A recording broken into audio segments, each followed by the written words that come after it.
Hello friends, very good morning. Welcome to the Hindu Editorial Analysis LTX classes anniversary month offer రేపటితో end అయిపోతుంది. So UPSC infinity programme live and recorded మోడ్లో మీరు join అవ్వాలంటే 55,000 rupees pay చేసి అది కూడా ఈఎంఐలో కట్టే సువర్ణావకాశాన్ని పొంది మీరు జాయిన్ అవ్వచ్చు. ఎవ్రీ మంత్ 5,000తో మీరు జాయిన్ అవ్వచ్చు.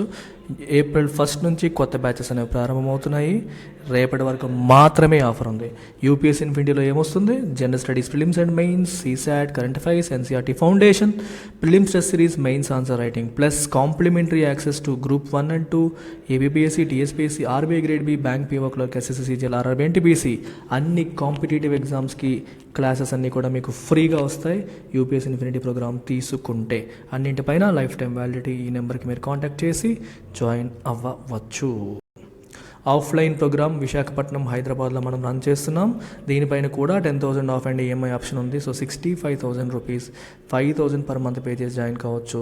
And new batches from 1st April నుంచి కొత్త బ్యాచెస్ ప్రారంభమవుతున్నాయి. 15th మార్చ్లోపు జాయిన్ అయిన వాళ్ళకి, రేపటిలోగా జాయిన్ అయిన వాళ్ళకి మాత్రమే ఈ ఆఫర్ ఉంది.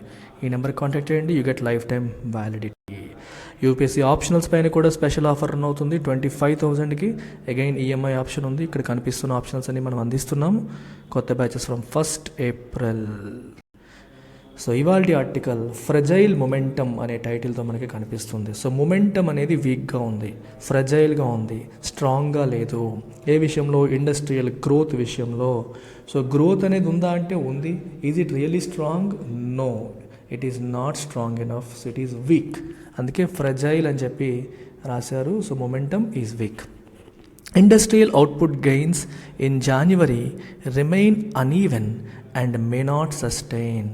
ఇండస్ట్రియల్ అవుట్పుట్ గెయిన్స్, జాన్యువరిలో వచ్చిన ఐఐపి గెయిన్స్ ఏవైతే ఉన్నాయో మనకి industrial index of industrial production data వచ్చింది, which is released by national statistical office, ministry of statistics and programme implementation. ఈ డేటా 5.2% గెయిన్ అయినట్టుగా కనిపిస్తోంది. అయితే ఈ గెయిన్స్ అనేవి అనీవెన్గా ఉన్నాయి, అంటే అన్ని సెక్టార్స్లోనూ ఈవెన్గా లేవు. కొన్నింట్లో ఎక్కువ, కొన్నింట్లో తక్కువలా ఉంది. అండ్ ఇది సస్టైన్ అయ్యేలా కనిపించట్లేదు. అంటే 1 month ఓకే, ఏదో వన్ టైం ఫినామినల్ లాగే ఉంది కానీ సస్టైనబుల్గా ఉన్నట్టుగా కనిపించట్లేదు. అందుకే ఫ్రజైల్ మొమెంటమ్ అన్నారు. On the face of it, the 5.2% uptick in India's Index of Industrial Production data this January is a good New Year tiding for a metric that had seen 2 months of contraction in the previous 5 months. గత 5 నెలల్లో 2 నెలల పాటు contraction చూసిన metric ఇది. ఏది? IIP. So ఇట్లాంటి మెట్రిక్లో 5.2% growth ఏదైతే వచ్చిందో ఇది on the face of it చూడగానే మనకి ఏమనిపిస్తుంది అంటే looks like a good new year tiding. Tiding అంటే న్యూస్ ఆర్ ఇన్ఫర్మేషన్. ఒక మంచి న్యూ ఇయర్ న్యూస్ లాగా మనకి అనిపిస్తుంది. కానీ with the gross value added in the economy by the manufacturing sector shrinking 3.6% in July to September quarter and 1.1% in October to December 2022 quarters, one would hope that the final quarter of this financial year bucks this trend. మనకి GVA gross value added అనేది manufacturing సెక్టర్లో 3.6% పడింది July to September క్వార్టర్లో. October, November, December క్వార్టర్లో 1.1% పడింది. So 2 క్వార్టర్స్లో వరుసగా GVA పడేసరికి, మ్యానుఫ్యాక్చరింగ్ సెక్టర్ జీవీఏ పడేసరికి మనం ఏమనుకుంటాం? లాస్ట్ క్వార్టర్లో ట్రెండ్ రివర్సల్ అవుతుంది. అంటే ట్రెండ్ బక్ చేయడం అంటే ఫాలో అవ్వకపోవడం, రివర్స్ అవుతుందని చెప్పి మనం ఆబ్వియస్గా కోరుకుంటాం. సో జీవీఏ అనే కాన్సెప్ట్ మీనింగ్ ఏంటమ్మా? We use this word GVA, gross value added. So మనం నేషనల్ ఇన్కమ్ క్యాలిక్యులేట్ చేసినప్పుడు when you look at the supply side, ఎకానమీలో, ఆర్థిక వ్యవస్థలో when you look at the supply side, supply అంటే అర్థమవుతుందా? Supply of service. ఈ production అంతా చేసిన కంపెనీలు లేదా ఇండస్ట్రీస్, మనం వాడుతున్న గుడ్స్ అండ్ సర్వీసెస్కి suppliers, the one who produces. Supply లేదా ప్రొడక్షన్ సైడ్ మనం చూసినప్పుడు దేశంలో ఉన్న అన్ని సెక్టార్స్, ఒక్కొక్క సెక్టార్ ఎంతెంత ప్రొడ్యూస్ చేస్తుంది అనేది కౌంట్ చేసి if you add them up, ఆ రకంగా మనం నేషనల్ ఇన్కమ్ని క్యాలిక్యులేట్ చేయడాన్ని జీవీఏ మెథడ్ అంటాం, లేదా ప్రొడక్ట్ మెథడ్ అంటాం. ప్రొడక్ట్ మెథడ్ అని చెప్పేసి అంటాం. ప్రొడక్ట్ మెథడ్ ద్వారా క్యాలిక్యులేట్ చేయడం. So you look at the output side or you look at the supply side or the production side and add up all the output from all the industries. ఇంకో పద్ధతి ఏంటి? Consumer side లేదా expenditure side. దేశంలో ఉన్న ప్రజలు, government, corporate companies వీళ్ళంతా ఎవరెవరు ఎంతెంత ఖర్చు పెడుతున్నారు అనే దాని ప్రకారం కూడా నేషనల్ ఇన్కమ్ క్యాలిక్యులేట్ చేయొచ్చు. లేదా ఏ ఇండస్ట్రీ ఎంత ప్రొడ్యూస్ చేస్తుంది అనేది కౌంట్ చేసి యాడ్ చేయడం ద్వారా కూడా నేషనల్ ఇన్కమ్ క్యాలిక్యులేట్ చేయొచ్చు. సో ప్రొడక్షన్ సైడ్ తీసుకొని చేసేదాన్ని మనం జీవీ అంటాం. We call it gross value added. Each industry ఎంత వాల్యూ ఎడిషన్ చేసింది, సో అది జీవీఏ కదా. To that extent January's factory output numbers offer moderate, although not necessarily adequate encouragement. So January factory output numbers మనకి ఏం offer చేస్తున్నాయి? Moderate, although not necessarily adequate encouragement. Moderate encouragement అనేది మనకి లభిస్తుంది. ఎందుకంటే లాస్ట్ 2 quartersలో బాగాలేదు, జీవీఏ ష్రింక్ అయి ఉంది, ఇండస్ట్రియల్ అవుట్పుట్ బాగాలేదు. కాబట్టి ఇప్పుడు మనకి పాజిటివ్ నెంబర్స్ చూసేసరికి మనకు ఒక చిన్న ఎంకరేజ్మెంట్ లాగా లభించడం అనేది జరుగుతుంది. For one, the rise is almost twice the insipid 2.6% growth average in the previous quarter. Last క్వార్టర్లో 2.6% యావరేజ్గా ఉంది ఐఐపి క్వార్టర్లో, దానికి ట్వైస్ ఉంది. అందువల్ల కూడా ఒక పాజిటివ్ న్యూస్ అని చెప్పొచ్చు. And marks a 4.7% improvement from output levels in December 2022. Last year December డేటాతో పోల్చుకుంటే 4.7% మనకి ఇంప్రూవ్మెంట్ అనేది కనిపిస్తుంది. Double digit growth in electricity and capital goods lifted the IIP. Electricity మరియు క్యాపిటల్ గుడ్స్ సెగ్మెంట్స్లో డబుల్ డిజిట్ గ్రోత్ అనేది కనిపించింది, దానివల్ల ఐఐపి పికప్ అయింది. Aided by a 9.6% rise in primary goods. Primary గుడ్స్లో కూడా మనకి 9.6% రైజ్ కనిపిస్తుంది. ప్రైమరీ గుడ్స్ అంటే అర్థం ఏంటి? ప్రైమరీ సెక్టార్ యొక్క అవుట్పుట్ అంటే మనకి మినరల్స్, అగ్రికల్చరల్ అవుట్పుట్, ఇదంతా కూడా ప్రైమరీ గుడ్, రైట్. దాంట్లో 9.6% రైజ్ అయింది. And 8% odd rise in mining and infrastructure goods. Infrastructure goods అంటే మనకి ఏమొస్తాయంటే ఈ సిమెంట్, ఇన్ఫ్రాకి బిల్డింగ్ కన్స్ట్రక్షన్ కోసం అవసరమయ్యే గుడ్స్ అనమాట. ఇందులో కూడా మనకి 8% రైజ్ అనేది కనిపిస్తోంది. Manufacturing rose 3.7%, which is slightly better than December's 3.1% increase. But 10 of 20 tracked subsectors recorded contractions in output, and 5 of those slipped more than 10% from January 2022 levels.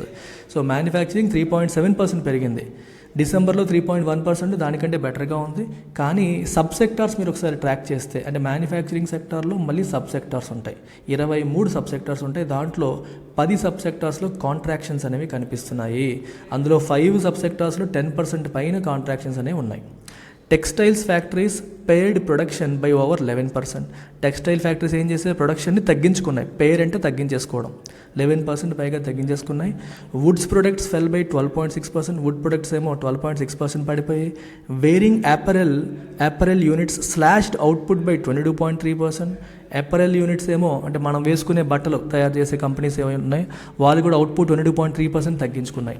While computers and electronics manufacturing fell 29.6%. Computers and electronic manufacturing 29.6% పడిపోవడం అనేది జరిగింది. As many as 7 sectors have clocked output declines over the first 10 months of 22-23. మనకి 7 sectors మనకి output declines చూపించడం అనేది జరిగింది over the first 10 months of 22-23. అంటే ఈ ఆర్థిక సంవత్సరంలో సో ఈ క్యాలెండర్ ఇయర్లో 22-23 ఆర్థిక సంవత్సరంలో మొదటి 10 నెలల్లో 7 సెక్టార్స్లో మనకి అవుట్పుట్ డిక్లైన్స్ అనేవి కనిపిస్తున్నాయి, which is a bad sign. Including electrical equipment, computers, pharma and employment intensive textiles, apparel and leather. ఈ సెక్టార్స్ అన్నింటిలో కూడా మనకి అవుట్పుట్ డిక్లైన్ అనేది ఈ 10 months డేటా తీసుకుంటే కనిపిస్తుంది. Weakening global demand is surely hurting factory order books, and the increasingly hawkish monetary policy outlook in critical markets for Indian exporters such as the United States do not augur well. Global demand ఎలా ఉంది? Weaken అవుతుంది, రోజు రోజుకి తగ్గిపోతుంది. ఎందుకని?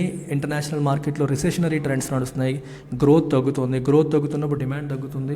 So మరి మన దేశపు వస్తువులపై వాళ్ళకు డిమాండ్ కూడా తగ్గిపోతుంది. సో మన ఎక్స్పోర్ట్స్ అనేవి దెబ్బతింటాయి. సో ఫ్యాక్టరీ ఆర్డర్ బుక్స్ అనేవి దెబ్బతింటున్నాయి. అండ్ మనకి ఇండియా యొక్క క్రిటికల్ మార్కెట్స్, ఎక్స్పోర్ట్కి క్రిటికల్ మార్కెట్ అండ్ యునైటెడ్ స్టేట్స్లో మనకి ఫెడరల్ రిజర్వ్ పాలసీ ఎలా ఉంది? Hawkish policy. Hawkish is contractionary policy, అంటే ఇంట్రెస్ట్ రేట్స్ బాగా పెంచి ఇన్ఫ్లేషన్ అదుపు చేయాలనుకునే పాలసీని హాకిష్ పాలసీ అంటాం. సో వడ్డీ రేట్లు బాగా పెరిగిపోతూ ఉన్నాయి. వడ్డీ రేట్లు పెరుగుతుంటే ఇండస్ట్రీకి అది అనుకూలమైన వాతావరణం కాదు. ఇండస్ట్రీకి అనుకూలమైన వాతావరణం కాకపోతే గ్రోత్ దెబ్బతింటుంది. గ్రోత్ దెబ్బతింటే ఆటోమేటిక్గా మన ఎక్స్పోర్టర్స్ సఫర్ అయ్యే పరిస్థితి కనిపిస్తుంది. On Friday, so it do not augur well అంటే శుభ సూచకం కాదు, అంటే మంచి సూచన కాదు అని అర్థం. If something augurs well, which means the future is going to be good, మంచి సూచన అన్నట్టు. If something doesn't augur well అంటే అది మంచి సూచన కాదు, మంచి సూచిక కాదు అని అర్థం. On Friday, when the IIP numbers were released, global oil prices fell by another 1.3% as markets expect rate hikes by central banks will hurt demand of, okay, ఇక్కడ ఏంటంటే ఫ్రైడే రోజు ఏమైందంటే ఐఏపీ నెంబర్స్ మనకి రిలీజ్ అయిన రోజు global oil prices 1.3% పడిపోయాయి. ఎందుకు పడిపోయాయి? As markets expect rate hikes by central banks ఇంకా రేట్ హైక్స్ చేస్తాయని చెప్పి ఎక్స్పెక్ట్ చేస్తున్నాయి. దానివల్ల ఏమవుతుంది, దట్ విల్ హర్ట్ డిమాండ్ అని. సో మళ్ళీ వడ్డీ రేట్లు పెంచితే అది డిమాండ్ అనేది దెబ్బతింటుందని భావించి ఆయిల్ ప్రైసులు కూడా తగ్గిపోయాయి. అంటే ఇండస్ట్రియల్ గ్రోత్ ఎక్కువ ఉన్నప్పుడే ఆయిల్ కూడా డిమాండ్ ఉంటుంది.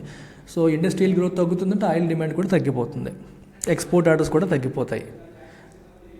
Of equal concern for RBI's monetary policy committee members when they meet in early April would be how domestic demand is holding up.